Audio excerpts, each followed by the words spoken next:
సిటీవిజన్ ప్రేక్షకులందరికీ కూడాను నమస్కారం. బీజాపూర గదేక్షుగానుకలత చక్రాజపాశోజ్వల వేక్ష్యగ్రస్వ విషాణరత్నకలశ ప్రాజ్యోత్కలాంబురహ అని ఉన్నది. అయితే మనకి నేలమానిగలు అని చెప్పేసి మనకి ఈ మధ్యకాలంలో విస్తృతంగా ప్రచారం జరుగుతూ ఉన్నాయి. మనకు అటు అనంత పద్మనాభ స్వామి, ఇటు వచ్చేసి మనకి ఇప్పుడు పూరీ జగన్నాథుడు రథయాత్ర కూడా మనకి ఇప్పుడు జరుగుతుంది. పూరీ జగన్నాథుడి యొక్క దగ్గర నేలమానిగలు ఉన్నాయి అని చెప్పేసి ఈ మధ్యకాలంలో బాగా ప్రచారంలో జరుగుతుంది.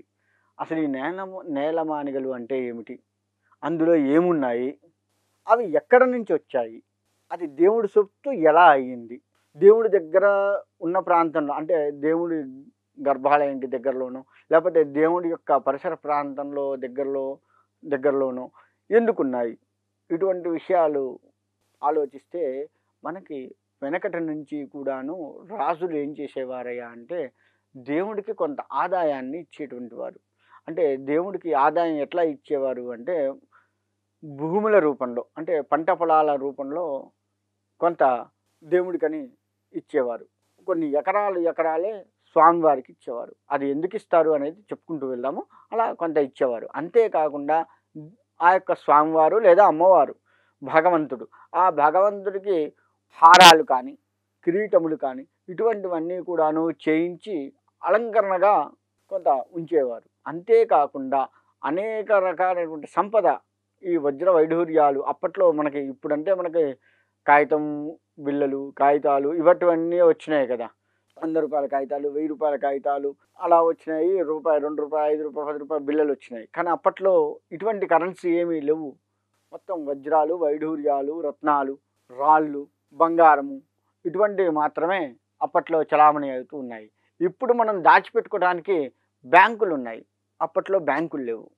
ఏదున్నా కానీ దాచిపెట్టడానికి ఒక గుహ మార్గాన్ని ఏర్పాటు చేయడము, దాన్ని చక్కగా రాతితో కట్టడము, దాంట్లో చెక్కపిట్టలతోటి కొంత పెట్టెల్లాగా తయారు చేసి ఈ వజ్ర వైఢూర్యాలు, బంగారము ఇటువంటివన్నీ కూడాను అందులో భద్రపరిచి ఆ దేవుడి సమక్షంలో పెట్టడము ఇటువంటివన్నీ కూడాను చేస్తూ ఉండేవారు. అలా ఎందుకు చేస్తున్నారు అంటే దాచిపెట్టే ప్రక్రియ ఒకటి.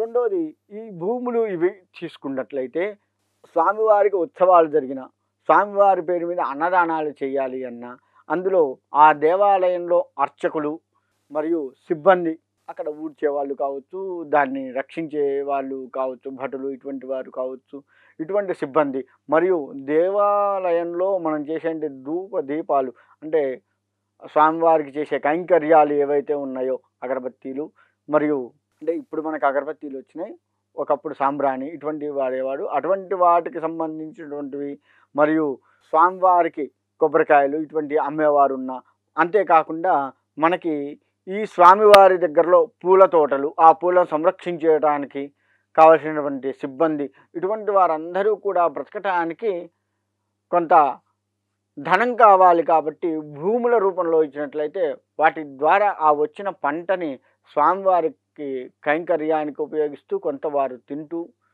వచ్చిన పంటలో కొంత వారు బ్రతికేంత మాత్రమే వారు తీసుకుంటూ మిగతావి మొత్తం కూడాను అన్నదానాలకి వాటికి వీటికి ఆ కైంకర్యాలకి స్వామివారి కైంకర్యాలకి ఆ భూముల్లో వచ్చినటువంటి ఆదాయాన్ని మొత్తం కూడాను వాడుతూ ఉన్నారు. ఇలా భూములు ఇచ్చేటువంటి వారు అప్పటి నుంచి ఇప్పటి వరకు కూడాను స్వామివారికి ప్రధాన దేవతలకి ఆయా ప్రదేశాలలో ప్రధానమైనటువంటి దేవతలందరికీ కూడాను భూములు ఉన్నాయి. అంతేకాకుండా చిన్న చిన్న దేవాలయాలు, మనకి తెలియని కొన్ని దేవాలయాలు ఉంటాయి. ఆ ప్రాంతంలో ఉన్నటువంటి దేవాలయాలు, కొన్ని ప్రాంతాల్లో కొన్ని చిన్న దేవాలయాలే ఆ ప్రాంతంలో ప్రాముఖ్యంలో ఉన్నటువంటి దేవాలయాలుగా ఉన్నాయి. వాటికి కూడా ఆ ప్రాంత రాజులు కొంత భూముల్ని ఇచ్చి ఇప్పటికీ మన దేవాలయ పోషకానికి ఉపయోగపడుతూ ఉన్నాయి. ఇవి భూముల విషయం.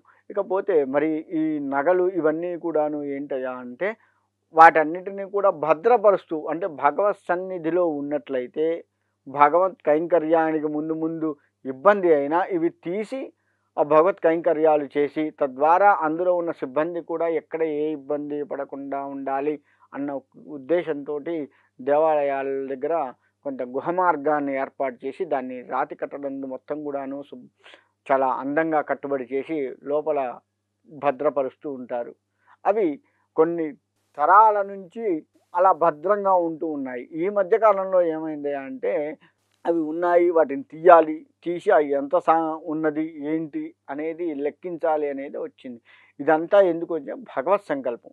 భగవత్ సంకల్పము లేనిది మన ఆలయంలో ఇంత ఉన్నది అని ఎవరు కూడా ఆ ప్రదేశానికి వెళ్ళి చూడటం కూడా జరగదు. దానికి తార్కాణం ఏంటయ్యా అంటే అనంత పద్మనాభ స్వామి. అనంత పద్మనాభ స్వామి దేవాలయంలో అంత సొమ్ము ఉన్నది అనేది మనకి మీడియా ద్వారా తెలిసినంత సేపు వరకు కూడాను ఎవరికీ తెలియదు. మీడియా చెప్పిన అప్పటి వరకు కూడాను మనకి ఎవరికి కూడాను అంత సంపద ఉంది అని తెలియదు. కానీ అంత సంపద ఉన్నది అని ఎవరెవరికి తెలుసు? బాహ్య జనానికి తెలియకపోయినా అందులో ఉన్న ప్రధాన అర్చకులు కానీ, ఆ యొక్క దేవాదాయ ధర్మాదాయ శాఖకు కానీ, అంతేకాకుండా ఆ యొక్క రాజులు అప్పుడు ఉన్నటువంటి రాజుల పరంపర ఏదైతే ఉందో వారికి కానీ వీళ్ళకి మాత్రం ఖచ్చితంగా తెలిసి ఉంది.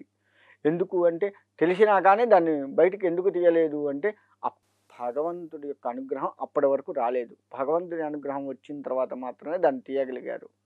అప్పటికి ఒక గది ఇంకా తీయలేకపోతున్నారు అంటే ఇంకా భగవత్ అనుగ్రహం పూర్తి స్థాయిలో అక్కడ రాలేదు అని ఒకటి. ఇప్పుడు మరి అనంత పద్మనాభ స్వామి వారి సంగతి అలా ఉంటే మరి పూరీ జగన్నాథుడిది కూడా అంతే. స్వామివారి అనుగ్రహం ఉండబట్టి 3 సార్లుగా ఇప్పటికి తీయడం జరిగింది. గతంలో రాజుల కాలంలో తీశారు, తర్వాత బ్రిటిష్ కాలంలో తీశారు, మళ్ళీ ఇప్పుడు తీశారు. ఇప్పటికీ ఆ యొక్క రాజుల పరంపర అక్కడ ఉండటం వల్ల, గజపతి రాజుల యొక్క పరంపర అక్కడ ఉండటం వల్ల వారి ద్వారా తీయగలిగారే తప్ప, అంటే ఇక్కడ చూడండి, ఆ సొమ్ము ఎవరైతే పెట్టారో వారి యొక్క పరంపర ఉంటేనే ఆ సొమ్ము కూడా తీయగలం. అదొకటి ప్రధానంగా మనం గుర్తుంచుకోవాల్సిన విషయం. భగవత్ అనుగ్రహంతో పాటుగా వారి యొక్క పరంపర అక్కడ ఉండాలి. ఉంటేనే అది దాన్ని చూడటానికి కానీ దాన్ని తీయటానికి కానీ మనకి అర్హత వస్తుంది. అలానే ఆ గజపతి రాజుల యొక్క సమక్షంలో ఇవన్నీ తీయడం జరిగింది, తీసి లెక్కించడం జరిగింది. మరి మనకు బ్రిటిష్ వారి కాలంలో తీశారు అని చెప్పుకున్నాం కదా. మరి బ్రిటిష్ వారు మనల్ని పరిపాలించి మన దగ్గర ఉన్నటువంటి అనంతమైనటువంటి సంపద దోచుకున్నారు. మరి ఇవి ఎందుకు తీసుకోలేకపోయినారు? మరి ఆ కాలంలో తీసి లెక్కించడం కూడా జరిగింది కదా. మరి ఎందుకు తీసుకోలేకపోయినారు అంటే భగవత్ గొప్పతనం అక్కడ కనపడుతుంది.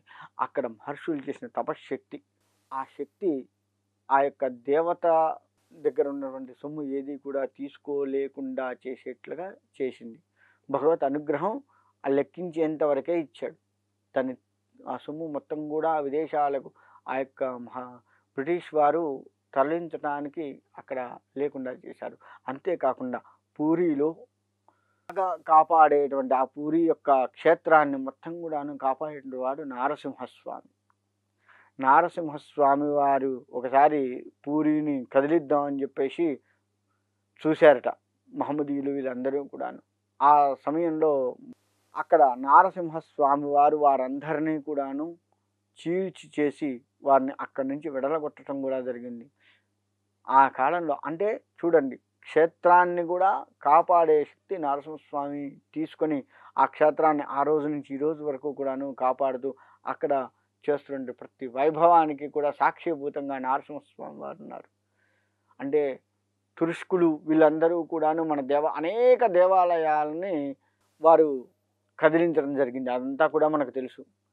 అయినా కానీ పూరిని కదిలించలేకపోయినారు. అంటే అక్కడ స్వామివారి యొక్క అనుగ్రహం ఆ విధంగా ఉంది, భగవత్ శక్తి ఆ విధంగా ఉంది. కాబట్టి ఈ యొక్క నేలమానిగలు కూడా అంతే.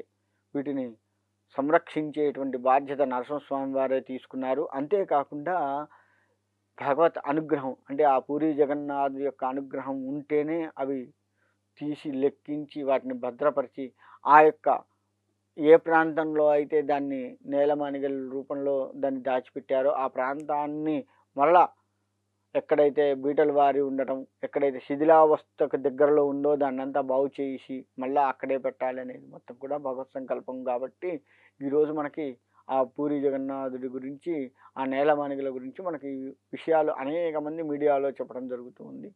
కాబట్టి అందరూ కూడాను భగవత్ అనుగ్రహానికి పాత్రులకి లోబడే ఉంటారు అనేది మనం తెలుసుకుంటూ ఆ యొక్క సంపద మీద దుష్ప్రచారాలు ఏవి చేయకుండా సంపదల్ని మన యొక్క దేవాదాయ ధర్మాదాయ శాఖ వారి సమక్షంలో ఉంది కాబట్టి వారు కూడా ఎటువంటి ఇబ్బందులకి లోను కాకుండా భగవంతుడు అనుగ్రహం అందరికీ ఉండాలని కోరుకుంటూ సెలవు తీసుకుంటాను.